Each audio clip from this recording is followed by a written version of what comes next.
Itong travel tax, siguro magpapasa ko ng resolution, batas na sisibakin na to. Dapat every Filipino has the right to travel. Don't put words into my mouth. Ang dating daw sa kanila, parang pinopromote mo yung sarili mo versus dapat yung Pilipinas ang pinopromote mo versus you promoting yourself. Accusation of self-promotion would fall flat because I am not running for any national position in 2028, and therefore there would be no reason for me to promote myself. I'm sorry, ma'am, I'm not saying that you're running. Don't put words into my mouth. Let me say this plainly. Before you even step on a plane, before you even leave your own country, the government already has its hand out. Yeah. It's not for your seat, not for your baggage, not for that airport food that costs 500 and still disappoints. No, they charge you for leaving. And here's the part that should bother everyone. Most Filipinos don't even question it anymore. They just pay because they're told they have to. No payment, no departure. And that's not a fee, that's control. What's up, everyone? This is Dee at Dina Know Everything, and today we're talking about the Philippine travel tax, what it is, who created it, and why it still exists, and why it's one of the most outdated, disconnected policies still being enforced today. Because let's be honest, travel in 2026 is nothing like travel in 1980. Welcome back to my channel. Itong travel tax, siguro magpapasa ko ng resolution, batas na sisibakin na to. Unconstitutional to. Dapat every Filipino has the right to travel. Ito ay nagiging parang hindrance. Itong batas na ito, 1956 pa po ito. At that time, ang parang pinapatravel lamang yung mga mayaman, elite. Ngayon, kaya naman ng mga regular person na makapag-abroad, mag-ipon sila at gusto magbiyahe, pero tataksan sila. Diba? Dapat din na tinataksan. So let's talk about what is the travel tax, really. The travel tax is a mandatory government charge imposed on Filipino citizens every time they leave the country. Now, it doesn't matter why you're traveling, whether it's work, school, family, survival, you're gonna pay. You have to pay. And the rate is 1,620 pesos for economy flight tickets and 2,700 pesos for business or first class. And no, this is not your airline ticket. No, it's not terminal fees. It's not fuel surcharges. This is on top of everything else. So yes, you're paying layer after layer after layer just to move. And someone always says, hindi naman mahal. Oh, really? 1,620 pesos is not nothing. Because for many Filipinos, that's a week of groceries, a day's salary, or money they saved just to afford the trip. Context matters, especially in a country where most people live paycheck to paycheck. I just might say other countries do this too. Okay, and yes, some countries collect exit fees. But here's the difference. Those countries actually show results. This conversation isn't about paying taxes. It's about what taxpayers get in return. Because if Filipinos could see transparency, public accounting, real infrastructure improvement, most people would say, fine, okay, at least may napupuntahan. But that's not what we see. What we see is cities flooding every time it rains. Some airports packed and outdated. Public transport systems barely functioning. Tourist areas struggling with basic waste management. So, my question, everyone's question is simple. Where is the money going? That's the issue. It's not the 1,620 pesos. It's the lack of accountability, you know? So where did this policy come from? The travel tax comes from Presidential Decree number 1183 passed during the Marcos Sr. era. The goal is to fund tourism infrastructure. And today, that money is handled by TIEZA. On paper, it sounds reasonable, but in reality, trust is gone. Trust is gone. Because empty buildings never build trust. There's a viral video recently showed a government-funded buildings. Modern, it's polished, impressive, and completely empty. It's closed. It's unused. Nothing's going on, no activity at all. Are we surprised? No, this isn't new. Because for years, Filipinos have pointed out tourism and infrastructure projects that are underutilized, barely operational, or abandoned. These aren't accusations, they're observations. Citizens pay travel tax, income tax, VAT, endless government fees, and what do they see?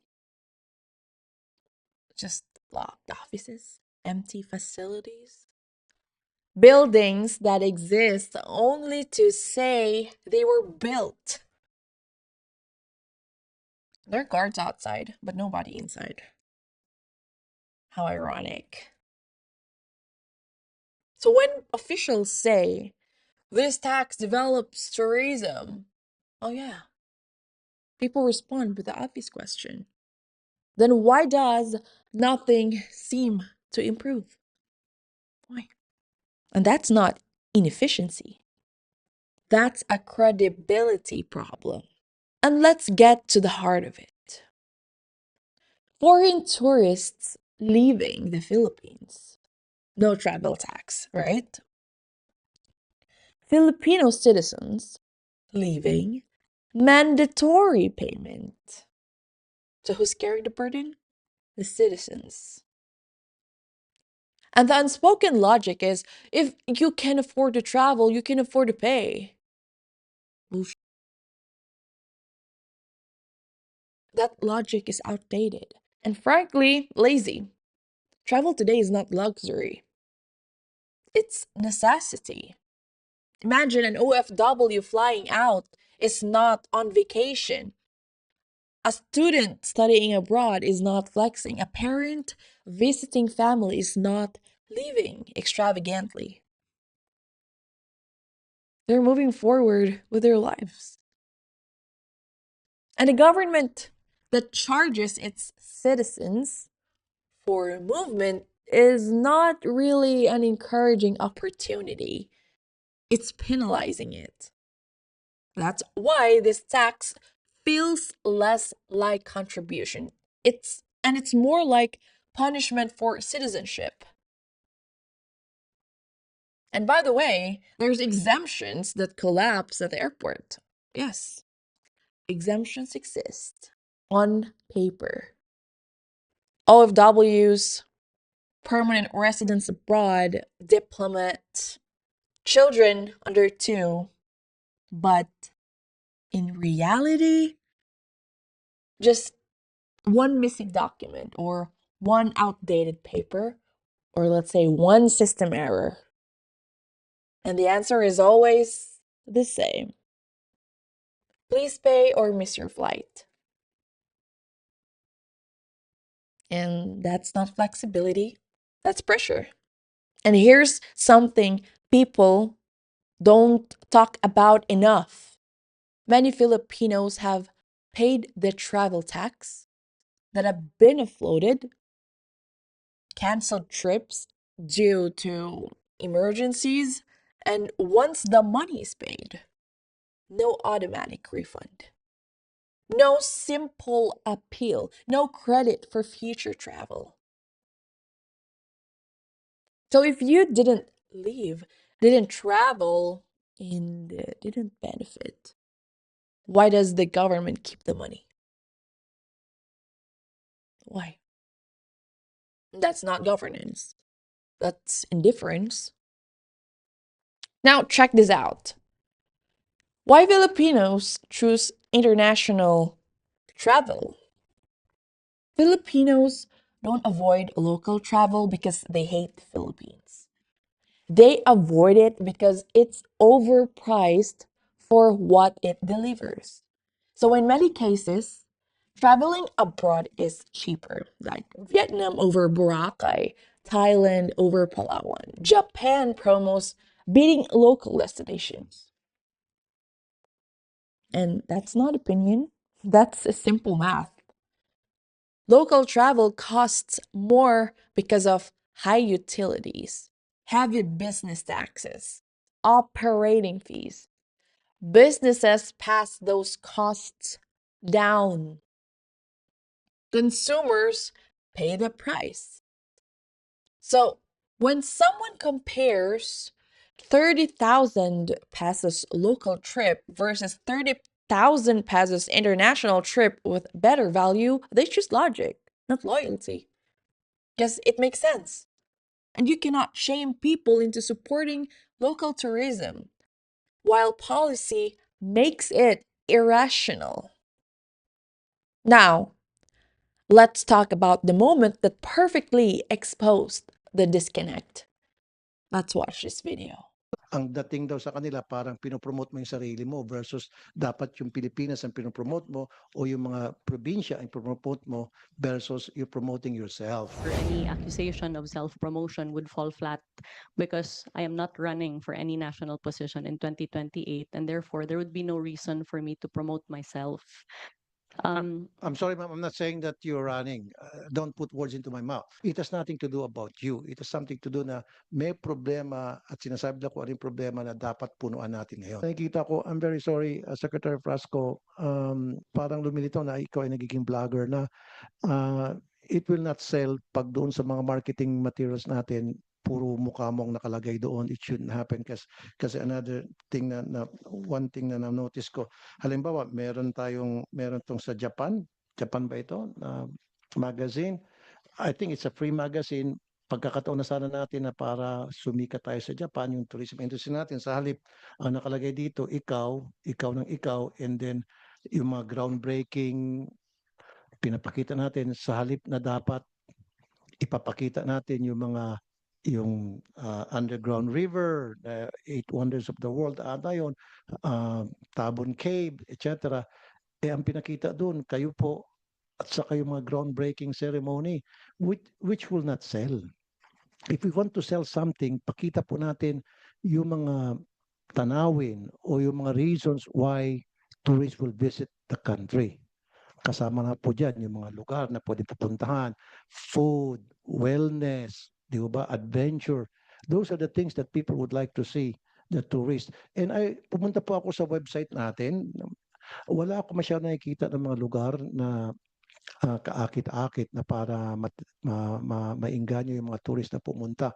Nakikita ko puro mga festivals. I don't know kung iba yung napupuntahan ko website. Yeah, maganda po yung festivals. Pero kung kailangan natin talagang ma-invite yung mga tourists to come to our country, ano ba yung reason ba't nagtutour yung mga tao? Hindi naman po sa puro festival ang pinupunta ng mga turista rito. Of course, maganda yung festival.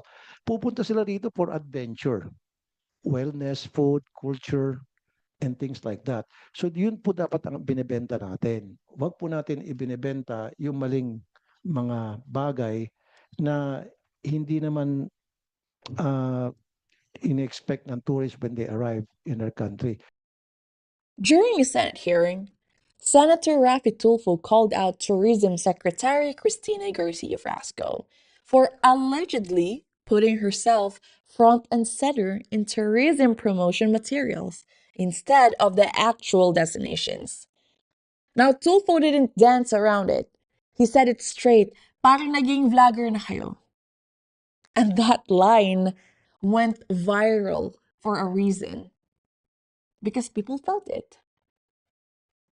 I mean, baka vlogger naman talaga siya. But jokes aside, Tulfo wasn't being petty. He was actually making a serious point. Tourism marketing is not about personalities.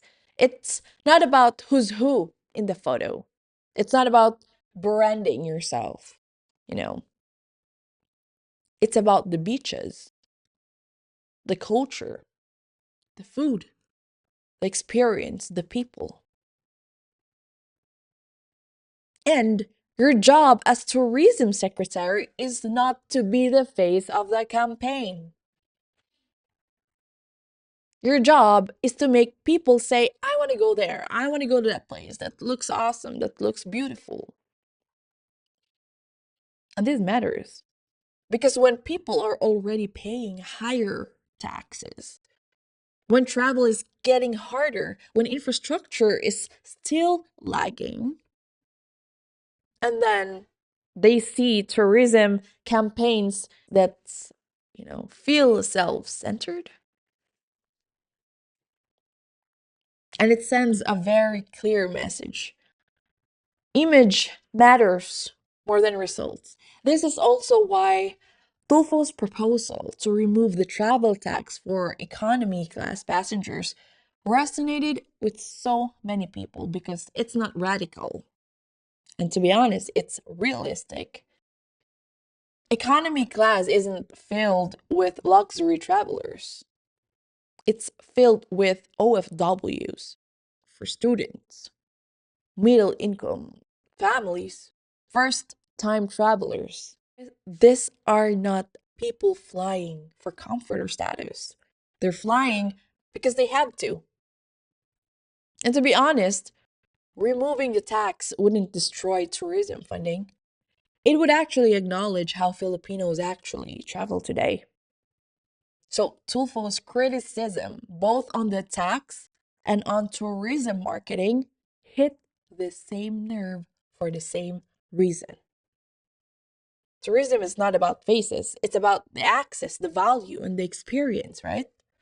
So when people see higher taxes, harder travel, weak infrastructure, and then see image-focused promotions, I mean, they don't feel inspired.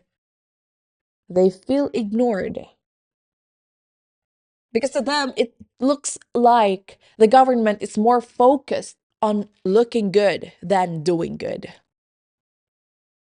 That's the real disconnect. So here's the bottom line. The travel tax isn't just a number on a receipt. It's a mindset. A mindset that says citizens should pay first and ask questions later. A mindset that assumes people won't notice. A mindset that treats movement as a privilege instead of a right. Filipinos are not asking for any special treatment. They're asking for fair treatment. Now, if you're going to collect taxes, show results. If you're going to enforce a policy, make it make sense. And if you're going to talk about tourism, focus on substance, not selfies. Because people are not angry for no reason. They're frustrated because they're paying into a system that keeps demanding more while delivering less. And here's the truth, governments don't like you here. You cannot tax trust into existence. You have to earn it. You have to earn it. Policies that ignore reality, they don't age well. And this one is long overdue for an update. So, whether it's removing the travel tax for economy class, adding transparency, or finally modernizing how we fund tourism, something has to change. Something really has to change. And until it does, don't be surprised when people keep asking questions. Keep asking questions. Because the accountability is not being negative. It's being awake. So if you agree, hit like. If this made you uncomfortable, good. That means it worked. Subscribe for more unfiltered commentary. This is Dee, and I'll see you in the next one. Bye.